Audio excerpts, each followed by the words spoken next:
Hello guys, welcome back. कैसे हो आप? आई होप सब अच्छे होंगे। आपका एक बार फिर से स्वागत है आपके अपने यूट्यूब चैनल पॉलिटेक्निक स्टडी में। मैं आपका गुरु, आपका दोस्त रोहित आरव, फिर से एक इंटरेस्टिंग सवाल लेकर आ गया हूँ आपके लिए। न्यूमेरिकल काफ़ी इम्पोर्टेंट है, मेरी नज़र में तो काफ़ी इम्पोर्टेंट है। मुझे इतना पता है कि आप में से 90% लोग इस न्यूमेरिकल को एक बार पढ़ने के बाद गलत कर दोगे, इसीलिए मैं इसका वीडियो लेकर आया हूँ। ठीक है नहीं? क्योंकि जितने होशियार आप सब बनते हैं इतने हैं नहीं। अच्छी बात है, बहुत होशियार हैं, लेकिन इतने नहीं हैं। आपको अगर मैं ये क्वेश्चन पढ़ाऊँगा, फिर जब आप इसका सोल्यूशन करोगे तो आप पक्का इसको गलत कर दोगे। लेकिन जैसे ही आप ये वीडियो पूरा देख लोगे, आपको बिल्कुल भी कोई दिक्कत नहीं होगी और आप न्यूमेरिकल बहुत ईजिली कर पाओगे। ओके बच्चा, वीडियो है आज का एलटी एग्जिस्टिंग लाइन का। आधे लोगों को यही समझ नहीं आता कि ये एग्जिस्टिंग है या न्यू लाइन है। 400 वोल्ट वाली लाइन का वीडियो है, स्पेशल टाइप का क्वेश्चन है जिसमें दो एलटी लाइन को कनेक्ट किया गया है। ठीक है बच्चे, तो मैं उम्मीद करता हूँ वीडियो आपको पसंद आएगा। वीडियो अच्छा लगे वीडियो को लाइक कीजिएगा, दूसरे लोगों से शेयर कीजिएगा ताकि हर कोई इसका फ़ायदा ले सके। और अगर आप चैनल पर नए हैं तो बेल आइकन को प्रेस कीजिएगा। ठीक है बच्चा, और चैनल को सब्सक्राइब करना बिल्कुल मत भूलिएगा। चलिए फिर शुरू करते हैं एलटी लाइन का वीडियो, जो कि ज़्यादातर लोगों को लगता है न्यू लाइन है, लेकिन होती नहीं है, वो एग्जिस्टिंग लाइन। अभी आप जब पढ़ेंगे तो समझ जाएंगे। क्वेश्चन मज़ेदार है, कॉम्प्लिकेशन से भरपूर था, लेकिन मैंने वो सारी कॉम्प्लिकेशंस ख़त्म करके आपके लिए एकदम आसान प्रारूप तैयार किया है क्वेश्चन का। आई होप पसंद आएगा, मज़ा आएगा वीडियो देखने में। चलिए करते हैं शुरू, और वीडियो को आखिर तक देखिएगा, तभी आप कुछ गेन कर पाएंगे, अदरवाइज आपको कुछ नहीं मिलने वाला है।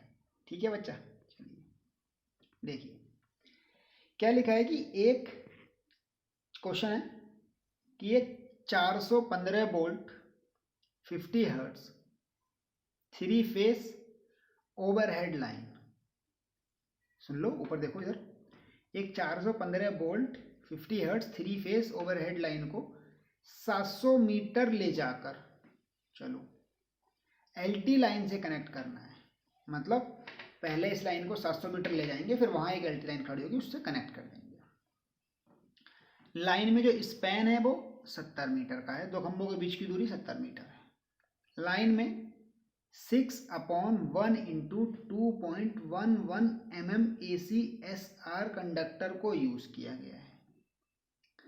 लाइन में स्ट्रीट लाइट फिटिंग व्यवस्था करते हुए लाइन के इंस्टॉलेशन में आने वाली टोटल कॉस्ट बताइए। चलिए ये नई चीज़ है, अभी तक आपको किसी भी क्वेश्चन में स्ट्रीट लाइट फिटिंग व्यवस्था नहीं करके दिखाई गई है, तो ये आपके लिए एकदम नया है कि आज आपको स्ट्रीट लाइट फिटिंग व्यवस्था भी देखने को मिलेगी।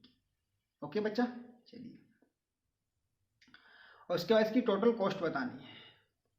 ये क्वेश्चन मैंने आपको उस 1000 kVA वाले लाइन में क्वेश्चन में होमवर्क में दिया था, अगर आपको याद हो तो। जब वो 1000 kVA वाला क्वेश्चन कराया था तो उसमें मैंने ये आपको होमवर्क में दिया था, जिसे कि एक स्टूडेंट ने सॉल्व करके दिया है और उसी का हम एनालिसिस कर रहे हैं। और मैंने पूरा चेक कर लिया इस बार, इसमें कोई गलती भी नहीं। ओके बच्चा, चलिए मैंने हिंट भी दिया था साथ में। हिंट क्या था कि लाइन में 3 फेस, एक न्यूट्रल और एक स्ट्रीट लाइट फिटिंग का फेज वायर है। देखो लाइन में 3 फेज जाएंगे, एक न्यूट्रल जाएगा और एक स्ट्रीट लाइट व्यवस्था के लिए जो वो फेज वायर जाएगा। कुल मिलाकर 4 फेज हो गए, 3 फेज वाले और एक स्ट्रीट लाइट वाला फेज। कुल मिलाकर 4 फेज हो गए और एक न्यूट्रल हो गया, तो 5 वायर हो गए। और साथ में एक अर्थिंग का वायर भी लगेगा सबसे ऊपर। 5 वायर तो लगेंगे इंसुलेटर्स के साथ, पहले क्लैंप लगेगा फिर इंसुलेटर लगेगा, और जो एक अर्थिंग वायर है वो नॉर्मली आई बोल्ट या फिर अर्थिंग क्लैंप के साथ लगाया जा सकता। ओके बच्चा, आई होप क्वेश्चन आपको पढ़ के समझ में आया होगा, कोई इतने मुश्किल क्वेश्चन तो था नहीं। क्या लिखा है कि एक 415 वोल्ट की लाइन को 700 मीटर ले जाकर कनेक्ट करना है, 70 मीटर स्पैन है, सब कुछ दे दिया है। बस इसमें क्या नहीं दिया है, इसमें आपको पोल नहीं दिया, कौन सा वाला पोल यूज़ करना है। आप पूरी तरीके से फ्री, जो आपका मन करे आप वो पोल यूज़ कर दो। यही तो फ़ायदा होता है जब क्वेश्चन में हमें आधी अधूरी इन्फॉर्मेशन दे रखी होती है तो बाकी इन्फॉर्मेशन हम खुद से मानते हैं, खुद से।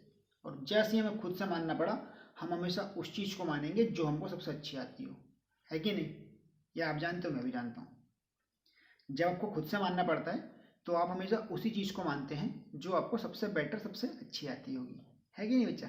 चलिए फिर नेक्स्ट, अब बढ़ते हैं आगे और करते हैं शुरू अपना क्वेश्चन, जो कि एलटी लाइन का है। कौन सा? LT, existing line. एग्जिस्टिंग कैसे है ये? देखिए, वहाँ 700 मीटर दूर एक लाइन है, यहाँ से लाइन लेके जाएंगे 700 मीटर दूर जाकर कनेक्ट कर देंगे। तो हम एक काम करते हैं, वहाँ से शुरू करते हैं, 700 मीटर लाइन ले आते हैं यहाँ तक। तो पहले वो जो लाइन का पोल है, एग्जिस्टिंग पोल जो सिंगल पोल, वहाँ पर हम एक साइकिल इंसुलेटर वगैरह लगाएंगे अपने, 5 क्लैम्प, 5 साइकिल इंसुलेटर और stay set, 5 mm aluminium binding wire और जंपर वायर लगाने के बाद फिर हम लाइन लगाना शुरू कर देंगे। अभी हमने पोल नहीं लगाया, अब हम पहला पोल लगाएंगे 70 मीटर पे, फिर दूसरा पोल, फिर तीसरा पोल, चौथा, पाँचवा, छठवां, सातवां, आठवां, नौवां, 10वां, और 10 पोल लगाने के बाद पूरी 700 मीटर डिस्टेंस कवर हो गई। और ये आखिरी वाला पोल आ गया जिसको बोला जाएगा क्या? टर्मिनल पोल। तो पहला पोल क्या हुआ? पहला पोल हुआ एग्जिस्टिंग पोल। आखिरी पोल क्या हुआ? आखिरी पोल हुआ टर्मिनल पोल। बाकी बीच के खंभे क्या हुए? नॉर्मल पोल। पहला पोल एग्जिस्टिंग पोल, आखिरी पोल टर्मिनल पोल, और बाकी बीच के पोल नॉर्मल पोल। ठीक है भैया, समझ में आ गई बात? आई होप आधे से ज़्यादा क्वेश्चन तो आपको यही क्लियर हो गया होगा। लेकिन वीडियो छोड़ के मत जाना, क्योंकि कुछ ना कुछ तो आपको स्ट्रीट लाइट फिटिंग व्यवस्था का भी देखना है। ठीक है, चलिए क्वेश्चन शुरू करते हैं। As you all know, question का पहला पार्ट हमेशा क्या रहता है? एजप्शन। दूसरे में नंबर ऑफ पोल्स फाइंड करते हैं। करंट इसमें फाइंड नहीं करनी पड़ती है। फिर हम लेंथ ऑफ वायर फाइंड करते हैं, अर्थिंग वायर, न्यूट्रल, सब फेज वेज सब। पहला देखते हैं अजप्शन में। अजप्शन में पहला पार्ट जब हम देखेंगे तो आपको पता लगेगा कि हम हमेशा यही मानते हैं अजप्शन का पहला पार्ट कि लाइन एक सीधी रेखा में है। अजप्शन सबसे पहला हमेशा यही रखते हैं हम कि लाइन एक सीधी रेखा में है। ऐसा इसलिए किया जाता है ताकि लाइन को मोड़ने पर हमको एक्स्ट्रा मटेरियल की रिक्वायरमेंट रहती है। इसीलिए हम लाइन को एक सीधी रेखा में कंसीडर करके चलते हैं ताकि हम उस एक्स्ट्रा मटेरियल को लगाने से बच जाएं, जिसको कि हमको तब लगाना पड़ता जब लाइन को मोड़ दें। इसीलिए हमने टोटल लाइन को कहाँ रखा? एक सीधी रेखा में रखा है। ठीक है बच्चा, चलिए दूसरा पोल मानने का नंबर है। पोल हमें दिया नहीं, इसलिए हमने खुद से माना है। 10 मीटर लंबा आरसीसी पोल यूज किया गया है। तीसरा, लाइन का लास्ट पोल टर्मिनल पोल होगा, जो कि सिंगल पोल है। टर्मिनल पोल केवल लास्ट पोल है, क्योंकि वो तो एग्जिस्टिंग पोल पहले से लगा हुआ है। फेज एंड न्यूट्रल वायर के रूप में 6/1 × 2.11 mm ACSR कंडक्टर का यूज किया गया है। ओके, लाइन 3 फेज 5 तारों वाली है, इसीलिए स्ट्रीट लाइट फिटिंग व्यवस्था की गई है। स्ट्रीट लाइट फिटिंग व्यवस्था क्या रहती है कि हर खंभे पर एक ऐसे करके लाइट लगाई जाएगी ताकि वो रोशनी दे सके सड़क को या गली को। तो उसको हम बोलते हैं स्ट्रीट लाइट फिटिंग व्यवस्था। उसके लिए एक उन 3 फेज वायर्स में से ही किसी एक फेज वायर से कनेक्ट करके फेज वायर निकाल देते हैं, जिससे कि हम फेज और न्यूट्रल की हेल्प से उन सभी स्ट्रीट लाइट्स को सप्लाई देते चले जाते हैं। एकदम एकदम एकदम एकदम ओके, समझ में आ गई बात? गुड, अब आगे बढ़ते हैं। 8 SWG के अर्थिंग वायर का यूज़ किया गया। भैया ये तो यूनिवर्सल सिद्धांत कर दिया हमने। वायर तो अर्थिंग का हमेशा 8 SWG का ही यूज़ होगा ऑलवेज। आपको कन्फ्यूजन से बचाने के लिए ही मैंने ये किया है, इसके अलग मेरा कोई भी पर्पज़ नहीं है ये करने के पीछे। तो आप हमेशा 8 SWG का ही अर्थिंग वायर यूज़ करो, फ़र्क नहीं पड़ता कि क्वेश्चन क्या है कैसा है, कोई फ़र्क नहीं पड़ता। I don't care about that. आप हमेशा 8 SWG का ही अर्थिंग वायर यूज़ करेंगे। ओके बच्चा, गुड। नेक्स्ट, एग्जिस्टिंग LT पोल व्यवस्थित किया गया है। हाँ वो तो है कि जो एग्जिस्टिंग वाला पोल है उसको पहले से अरेंज किया गया है और हम उस पर केवल थोड़ा बहुत मटेरियल लगाएंगे और हमारा काम खत्म हो जाएगा। आज ऑप्शन समझ में आए होंगे ऐसी उम्मीद करता हूँ, और बाकी का क्वेश्चन भी समझ में आएगा ऐसी भी उम्मीद करता हूँ। ओके बच्चा, चलिए फिर आगे बढ़ते हैं और अगले स्टेप की तरफ बढ़ते हैं, चलते हैं। Calculation of number of poles, as you all know, second step हमारे पास हमेशा calculation of number of poles ही रहता है। इसमें हमें लाइन की लेंथ का पता करना होता है, स्पैन लेंथ का पता करना होता है, और लाइन की लेंथ को जब स्पैन लेंथ से भाग कर देते हैं तो नंबर ऑफ पोल्स निकल के आ जाते हैं। लाइन की लेंथ क्या थी हमारे पास 700 मीटर, स्पैन लेंथ 70 मीटर।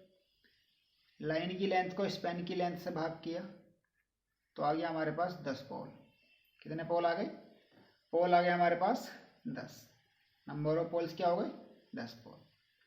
अब आप सोचोगे सर इसमें तो आप एक ऐड करते थे, एक ऐड क्यों नहीं किया? ध्यान रखो, एक ऐड केवल तभी होगा जब नई लाइन होगी। न्यू लाइन में जितना भाग करके आता है उसमें एक ऐड कर देते हैं, और डबल पोल है तो उस हिसाब से ऐड कर देते हैं। चूंकि ये LT लाइन है इसीलिए इसमें हर एक पोल सिंगल पोल होगा, और चूंकि इसको पहले से ही एग्जिस्टिंग पोल से कनेक्ट करना है इसीलिए इसमें वन भी ऐड नहीं होगा। तो टोटल नंबर ऑफ पोल कितने?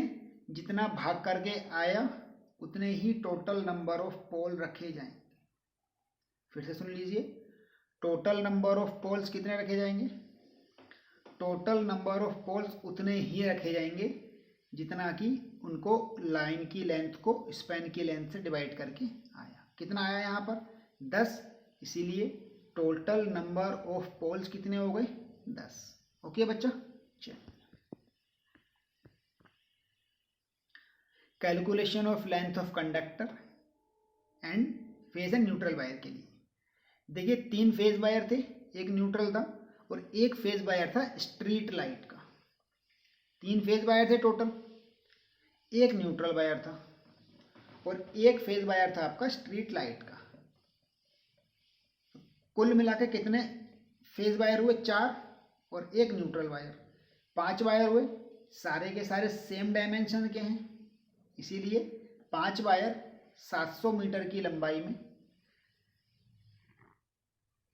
और 5% एक्स्ट्रा, तो कितना हो गया? 3500 और 5/10 गुणा 3500, कितना निकल के आएगा? ये 3675 metre, 3675 metre, 3675 metre conductor wire हो गया है, जो कि ACSR कंडक्टर है। माइंड में याद है क्या था वो? 6/1 × 2.11 mm ACSR कंडक्टर। हर चीज को जो बताई गई यहाँ फिट करना सीख लो। मैंने कुछ बता दिया तो वो आपके यहाँ फिट हो गया होना चाहिए। जब तक कि वो आपके यहाँ पे फिट नहीं होगा तब तक आप चीज़ों को कभी भी ढंग से समझ ही नहीं पाएंगे यार। ठीक है, ओके। अर्थिंग वायर की कैलकुलेशन कर लेते हैं। 700 मीटर का लेंथ है, एक अर्थिंग वायर है, 5% एक्स्ट्रा, 735 हो गया। कितना हो गया? 735 मीटर। और अर्थिंग वायर है कौन सा वाला? आपको याद हो तो अर्थिंग वायर है आपके पास 8SWG का अर्थिंग वायर। ओके बच्चा, चलिए सिंगल लाइन रिप्रेजेंटेशन देख लेते हैं एक बार। सिंगल लाइन डायग्राम बनाना काफ़ी ज़्यादा ज़रूरी होता है एस्टिमेशन के हर एक क्वेश्चन में। ये बात आप ध्यान रखिएगा कि without single line diagram question कभी भी कंप्लीट नहीं समझा जाएगा। अगर कोई मेरे जैसा एग्जामिनर मिल गया आपको तो मैं तो भाई कभी भी बिना किसी सिंगल लाइन डायग्राम के क्वेश्चन कंप्लीट समझूंगा नहीं, क्योंकि मैं तो सिंगल लाइन डायग्राम देखकर ही क्वेश्चन का अंदाज़ा लगा लेता हूँ कि इसने सही किया ये गलत किया है। ठीक है ना, बाकी छोड़िए। सिंगल लाइन रिप्रेजेंटेशन की बात करते हैं। सबसे पहले एग्जिस्टिंग पोल, सबसे लास्ट में टर्मिनल पोल। दो तो ये तो पहले से लगा हुआ है, ये हमने लगा दिया। ठीक है, ये वाला एग्जिस्टिंग पोल तो पहले से लगा होगा और टर्मिनल पोल को हम लगाएंगे। तो करना क्या है कि हमको क्वेश्चन स्टेप बाय स्टेप ही लेके चलना है। हमको जो क्वेश्चन है वो स्टेप बाय स्टेप ही लेकर के चलना है, कुछ भी चेंज नहीं करना है। जैसे पहले हम केवल एग्जिस्टिंग पोल पर मटेरियल लगाएंगे, फिर हम टर्मिनल पोल पर मटेरियल लगाएंगे और फिर हम नॉर्मल पोल पर मटेरियल लगाएंगे। इससे क्या होगा कि आपकी एक तो आदत बन जाएगी कि आपको क्वेश्चन करने किस तरीके से, और आपका रूटीन बढ़िया हो जाएगा, ताकि आप आने वाले सभी ओवरहेड लाइंस के क्वेश्चन इसी प्रकार कर सकेंगे और अच्छे मार्क्स लेके आ सकेंगे। ओके बच्चा, सिर्फ आपके अच्छे मार्क्स लाना मेरी सबसे पहली प्रायोरिटी है। हमेशा आपके मार्क्स इतने अच्छे आने चाहिए, इतने ज़्यादा अच्छे आने चाहिए कि हर कोई देखे तो खुश हो जाए और आपसे पूछे कि किसने पढ़ाया, तब आप नाम लेके कहना कि रोहित आरब सर ने पढ़ाया। ठीक है बच्चा, चलिए नेक्स्ट टर्मिनल पोल, वो एग्जिस्टिंग पोल लग गया, ये पहले से लगा हुआ था। हमने पहला खंबा लगाया, दूसरा, तीसरा, चौथा, पांचवा, छठवां, सातवां, आठवां, नौवां और 10वां।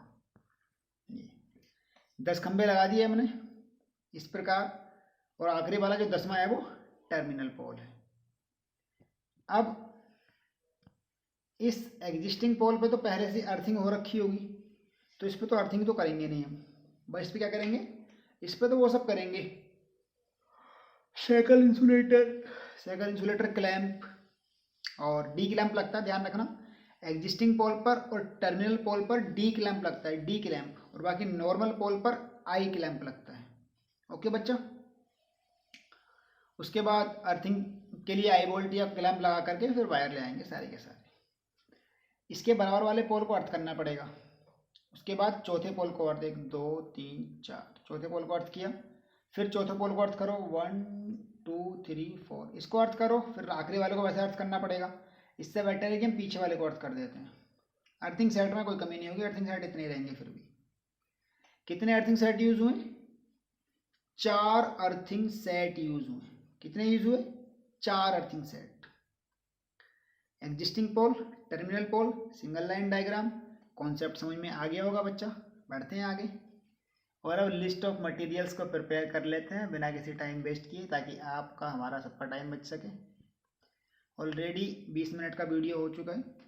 आज का क्वेश्चन जहाँ तक मुझे लगता है 40 या 45 मिनट के अंदर अंदर ख़त्म हो जाएगा। देखिए, क्योंकि ये रिवीजन की तरह ही तो चल रहा है, आपको पता है कि ये रिवीजन की तरह ही चल रहा है बस, है ना, इसीलिए इसको 40 या 50 मिनट में ख़त्म करना प्रायोरिटी है मेरी।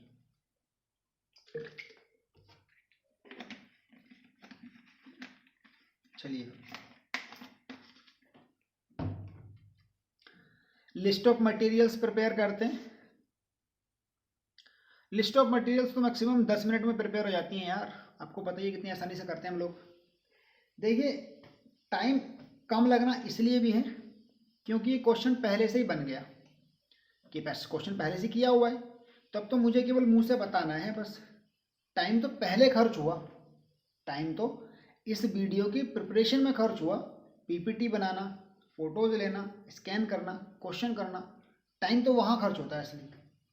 यहाँ तो केवल आपको ऐसी जल्दी जल्दी समझा दूंगा मैं, मान लीजिए आराम से भी समझाऊंगा, कितना आराम से समझाऊंगा, चाहे कितना भी आराम से समझाऊं तब भी वो तो हो ही गया है, क्या बोलते हैं इसको, मेरा मतलब क्वेश्चन तो लिखा हुआ है ही पहले से ही, अब कितना समझा लेंगे आपको, है ना।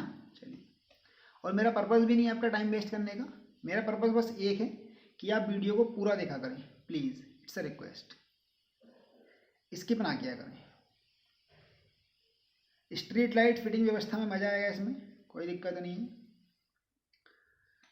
List of materials, serial number, name of materials with specifications, quantity, rate per unit, total price. आगे बढ़ते हैं। पहले हम एग्जिस्टिंग पोल के लिए शुरू कर रहे हैं। फॉर एग्जिस्टिंग पोल, ऊपर देख लो, अब ऊपर कर रहा हूँ मैं कैमरा। एग्जिस्टिंग पोल पर, पोल तो पहले से लगा हुआ है, क्या लगाना है हमें, सबसे पहले लगाना है हमें सेकल इंसुलेटर। 5 वायर के लिए 5 वायर कौन कौन से, 3 फेज के वायर, एक न्यूट्रल का वायर और एक स्ट्रीट लाइट वाला वायर, कितने हो गए 5 वायर। तो 5 वायर के लिए 5 सेकल इंसुलेटर लगेंगे, 25 रुपये का एक मिलता है, इसीलिए ये 125 रुपये के हो जाते हैं। अब जब 5 सेकल इंसुलेटर लगाए हैं तो 5 सेकल इंसुलेटर क्लैंप भी लगाने पड़ेंगे। और ध्यान रखो, एग्जिस्टिंग पोल पर और टर्मिनल पोल पर डी टाइप क्लैंप लगाए जाते हैं। एग्जिस्टिंग पोल पर और टर्मिनल पोल पर डी टाइप क्लैंप लगाए जाते हैं। 5 लगेंगे, 68 रुपीज़ का एक मिलता है, इसीलिए ये 340 रुपये के हो गए।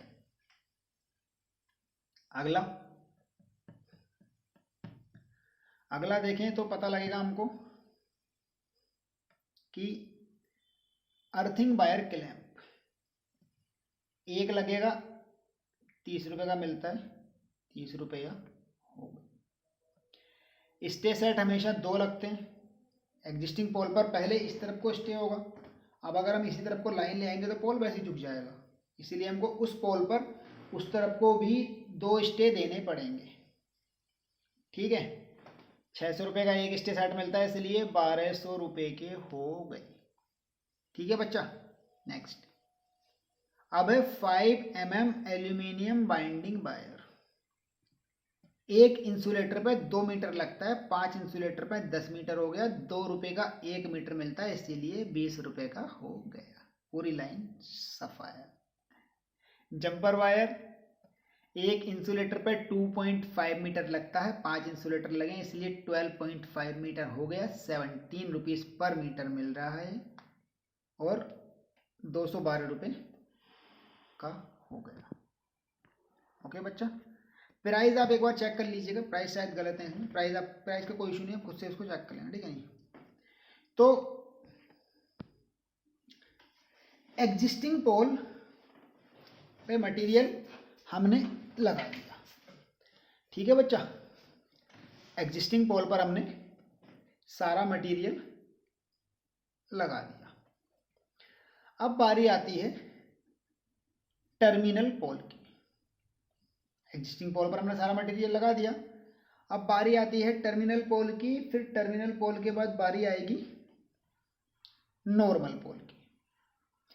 टर्मिनल पोल पर मटेरियल लगाने से पहले मैं आपको 2-4 बातें बताना चाहता हूं, आपके काम की हैं यार। जब भी कभी एलटी लाइन में आपसे दूसरी लाइन को जोड़ने को कहा जाए तो आप हमेशा ध्यान रखिएगा वो क्वेश्चन एग्जिस्टिंग लाइन का होता है, चाहे जोड़ना वर्ड कहीं भी आया हो। अगर उन्होंने कहा है कि लाइन को जोड़ना है या लाइन से जोड़ना है तो हमेशा वो क्वेश्चन एग्जिस्टिंग लाइन का है ऑलवेज, ठीक है, हमेशा वो क्वेश्चन एग्जिस्टिंग लाइन का है ऑलवेज। एक क्वेश्चन मेरे दिमाग में बना है अभी अभी, और मैं इस वीडियो के लास्ट में आपको मुंह जुबानी वो क्वेश्चन बोल के जाऊंगा। अगर आप में से कोई भी उस क्वेश्चन को कर पाया तो मैं समझूंगा कि हाँ आप वाकई में पढ़ने में अच्छे हो गए हैं और आपके 90+ मार्क्स आ सकते हैं। ध्यान से सुन लो, जो क्वेश्चन मैं आज की वीडियो के लास्ट में बोलूँगा आसान तो नहीं है, बहुत घुमा के अभी भी मेरे दिमाग में उपजा है, वो अभी भी दिमाग में जमा है मेरे तो अगर आप उस क्वेश्चन को कर पाए तो मैं समझूंगा कि हाँ आप वाकई में 90 प्लस मार्क्स लाने लायक हो गए। क्वेश्चन ओवरहेड लाइन का ही है, देख लो इतना आसान क्वेश्चन है ओवरहेड लाइन का ही। अब मैं देखता हूँ कि कितने लोग उस आसान से क्वेश्चन को आसान तरीके से आसानी से कर पाएंगे या फिर कितने लोग उसमें उलझ कर जाएंगे। समझ लीजिए कि आप अगर उस क्वेश्चन में उलझ जाते हो जो मैं आज के वीडियो के लास्ट में दूंगा, तो बच्चा आप समझ लीजिए कि आपने केवल रटा है, समझा नहीं चीज़ों को। और रटने का परिणाम आपको पता ही क्या होता है, एग्जैक्ट क्वेश्चन कभी भी एग्जाम में रखा हुआ नहीं मिलेगा, लेकिन ऐसे मिलेंगे ये कंफर्म गारंटी है। तो आपको हर प्रकार की हर तरीके की सिचुएशन से निपटना आना चाहिए। ओके बच्चा, चलिए मैं उम्मीद करता हूँ कि आप उस क्वेश्चन को मुझे कम से कम टाइम में सॉल्व करके सेंड करेंगे। और जो लोग वाकई में सीरियस हैं अपनी पढ़ाई को लेकर के, आज के वीडियो के लास्ट में दिए हुए क्वेश्चन को जरूर करने का ट्राई करें। इतना आसान नहीं है वो जितना आप सोच रहे हैं। ओके बच्चा, जब भी कभी आप ये वीडियो देख रहे हो, इस वीडियो को लास्ट में एक क्वेश्चन दिया गया है, उसको पहले आप ये पूरा क्वेश्चन देख लेना, वरना आप उस क्वेश्चन को कर नहीं पाओगे बिल्कुल भी। फिर आप उस क्वेश्चन को मुझे करके दिखाना, मैं भी देखता हूँ कितने लोग उस क्वेश्चन को पूरा कर पाते हैं। एलटी लाइन का ही है, एलटी लाइन का ही दूंगा, ठीक है नहीं? बहुत आसान क्वेश्चन, बहुत ज़्यादा आसान। चलिए फिर, टर्मिनल पोल पर भी मटेरियल लगा लेते हैं जल्दी जल्दी। अच्छा, समझ में आ रही वीडियो? नहीं मज़ा आ रहा है कि नहीं? अच्छा लग रहा है वीडियो? तो प्लीज़ लाइक करके जाओ, कमेंट में ज़रूर बता के जाना कि कैसा लगा है वीडियो। और गाइस 3 जून से लाइव क्लास स्टार्ट हो रहा है, तो आप 3 जून से लाइव क्लास का भी फ़ायदा लें। ओके बच्चा, जितना हो सके उतना लोगों से शेयर करें। 3 जून से सुबह 8:30 बजे से लाइव क्लास होया करेगा, उसमें मैं आपके सारे डाउट्स दूर करने की भरपूर कोशिश करूँगा। और मुझे लगता है कि मैं आपके सारे डाउट्स दूर कर भी दूँगा। ऑलरेडी डाउट्स इतने कम हैं, जो भी 2-4 रह गए उन्हीं को दूर करने की कोशिश करेंगे आपके डाउट्स को। ओके बच्चा, चलिए तो ज़रूर आएँ लाइव क्लास में 3 जून से सुबह 8:30 बजे। आपके काम का है, आपसे मुझसे ज़्यादा आपके कहीं गुना काम का है भैया ठीक है बच्चा, चलिए अब चलते हैं 4 टर्मिनल पोल। 4 टर्मिनल पोल, टर्मिनल पोल में आते हैं। सबसे पहले तो हमें टर्मिनल पोल के लिए 10 मीटर लंबा एक पोल लगाना पड़ेगा। 2600 रुपये का तो खैर ये नहीं मिलता है, 2600 रुपये का तो रेल पोल, स्टील ट्यूबलर पोल मिलता है ना? तो ये प्राइस पे आप ध्यान मत दीजिए, बाकी आप हर चीज़ पे ध्यान दीजिए बस, ठीक है नहीं? चलिए आगे बढ़ते हैं। साइकिल इंसुलेटर, उस पोल पर भी 5 लगाने पड़ेंगे। 25 रुपये का एक मिलता है, इसलिए 125 रुपये के हो गए। फिर बच्चे वहाँ पर साइकिल इंसुलेटर क्लैंप भी लगाने पड़ेंगे। मैंने आपको बताया कि डी क्लैंप लगेगा हमेशा टर्मिनल पोल पर और एग्जिस्टिंग पोल पर। 68 रुपये का मिलता है, इसलिए 340 रुपये हो गए। प्राइस तो आप, अच्छा मतलब प्राइस, अगर मैं आपको एक बात कहना चाहता हूँ कि प्राइस अगर इधर उधर हो जाते हैं तो आप उस बात का मुद्दा ना बनाया करें, क्योंकि आप केवल मटेरियल लिस्ट पे ध्यान दीजिए हमेशा। प्राइस आप खुद से, आपके पास बुक है, देख के लगा सकते हो। मेरे पास तो बुक भी नहीं, जो थोड़ा बहुत प्राइस है माइंड में है बस। तो प्राइस आप वहाँ से ठीक कर लिया करो, कलेक्ट कर लिया करो, लेकिन मटेरियल लिस्ट में अगर कोई गलती है तो उसको प्लीज़ मार्क किया करो, जरूर बताया करो कमेंट में या व्हाट्सएप मैसेज के थ्रू, जरूर, ठीक है?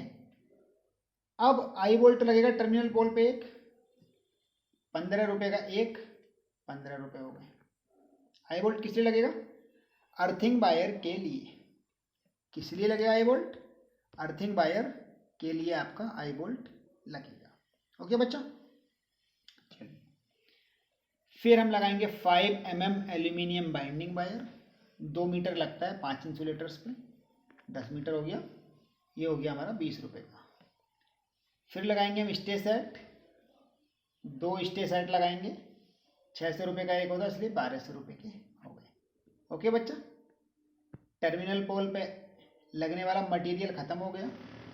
आप सोच रहे होंगे कि सर ने टर्मिनल पोल की कंक्रीटिंग तो की नहीं, डेंजर बोर्ड तो लगाया नहीं, बारबेड वायर तो लगाया नहीं। अरे मैं एक काम करूँगा कि मैं वहाँ पे पॉइंट बढ़ाने से अच्छा है कि उन डेंजर बोर्ड को, बारबेड वायर को, कंक्रीटिंग को सब पोल का एक साथ लिख देंगे, 10 के 10 पोल का, ठीक है नहीं, सब पोल का एक साथ लिख देंगे।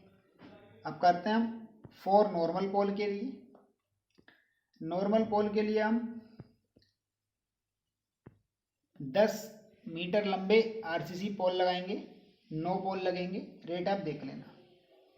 सैकल इंसुलेटर एक पोल पे 5 लग रहे हैं, इसलिए 9 पोल पे लगेंगे 45, 25 रुपये का एक मिलता है शायद, ये मल्टीप्लाई करेंगे तो आप देख लेना कितना आता है, 405 रुपये आएगा।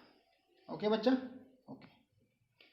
सैकल इंसुलेटर क्लैंप नॉर्मल पोल पे रखते हैं, आई टाइप क्लैंप 45 लगेंगे, जितने इंसुलेटर उतने क्लैंप, 68 रुपये का एक मिलता है, इसलिए 3060 रुपये के हो गए। आई बोल्ट, आई बोल्ट जो है वो आप आई बोल्ट देखेंगे तो आपको पता लगेगा कि 9 पोल हैं, आई बोल्ट अर्थिंग के लिए 9 पोल पर 9 लगेगा। वो जो एग्जिस्टिंग पोल था वहाँ पर आप आई बोल्ट भी लगा सकते थे, अर्थिंग क्लैंप भी लगा सकते थे, कोई इशू नहीं था ऐसा, ठीक है नहीं। 15 रुपये का एक मिलता है, इसलिए 135 रुपये के हो गए eye bolt. 5 mm aluminium binding wire 2 metre 45 के हिसाब से 90 मीटर हो गया, 180 रुपये का हो गया। ओके बच्चा, चलिए आप इसमें आ जाओ। 6/1 mm ACSR conductor for phase and neutral. Phase और न्यूट्रल के लिए जब ACSR कंडक्टर हम निकाला था हमने, कितना था, 3675 मीटर था। आप देखो ऊपर 3675 मीटर है वो, ठीक है। ये वाला, अरे एक मिनट, ये वाला 7.5 रुपये मीटर मिलता है, इसलिए 27,562 रुपये 50 पैसे का हो गया। ओके बच्चा, उसके बाद 8 SWG का अर्थिंग वायर लगाएंगे, आपको पता है कैसे लगाते हैं। 735 मीटर था, 3 रुपये मीटर मिलता है, इसलिए 2205 रुपये का हो गया।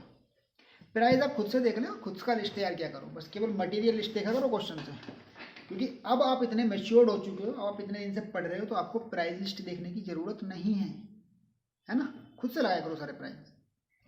अर्थिंग सेट 4 लगे थे, 1200 रुपये का एक, 4800 रुपये हो गए। स्प्लिट इंसुलेटर एक स्पैन में एक स्प्लिट इंसुलेटर लगाया जाता है, इसलिए 10 स्प्लिट इंसुलेटर हो गए, 20 रुपये का एक मिलता है, इसलिए 200 रुपये हो गए।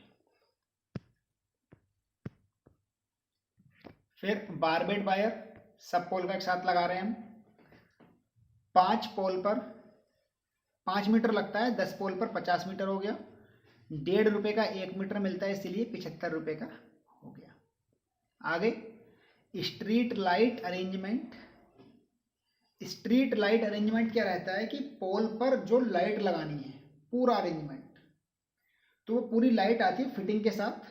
वैसे तो आती काफ़ी महंगी है, मैं तो आपको बुक के प्राइस लिखवा रहा हूँ। 10 पोल हैं, 10 के 10 पोल पे लगेगा स्ट्रीट लाइट फिटिंग अरेंजमेंट, और 350 रुपये का एक मिलता है। आपने देखा है, मुझे तो लगता नहीं आप में से कोई एक भी ऐसा हो जिसने ये स्ट्रीट लाइट अरेंजमेंट ना देखा हो। अरे वो नहीं होता, पोल होता है, पोल पे ऐसा ही लाइट जो लगी रहती है ऐसे करके, यूँ तुम्हारा सीधा मुँह पर लाइट मारती रहेगी वो, तो उसको बोलते हैं स्ट्रीट लाइट। तो वो जो है 10 पोल पे लगेगा और 350 रुपये का होता है बच्चा, इसीलिए 10 का और 350 का मल्टीप्लाई किया जब हमने ये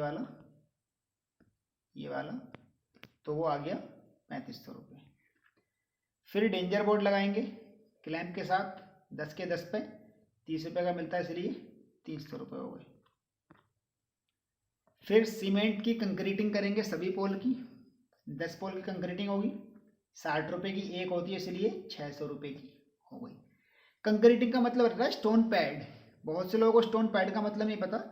स्टोन पैड रहता है पोल के नीचे एक छोटा सा पत्थर का टुकड़ा रखा जाता है, उसको स्टोन पैड कहा जाता है, और वो कंक्रीटिंग में आ जाता है पूरा, उसको 60 रुपये एक साथ काउंट करते हैं हम। कंक्रीटिंग का मतलब स्टोन पैड मप सब लगाने के बाद जो बना है उसको बोलते हैं कंक्रीटिंग, ठीक है। फिर नट बोल्ट वाशर, कोई क्वांटिटी नहीं होती, 20 रुपये लगा देते हैं। ओके बच्चा, आपका ये मटेरियल लिस्ट प्रिपेयर हो गई है। अब आप क्या करेंगे, आप खुद से अपने प्राइस लगाएंगे सारे के सारे, और इन प्राइस को लगाने के बाद आप अपना मटेरियल कॉस्ट निकालेंगे।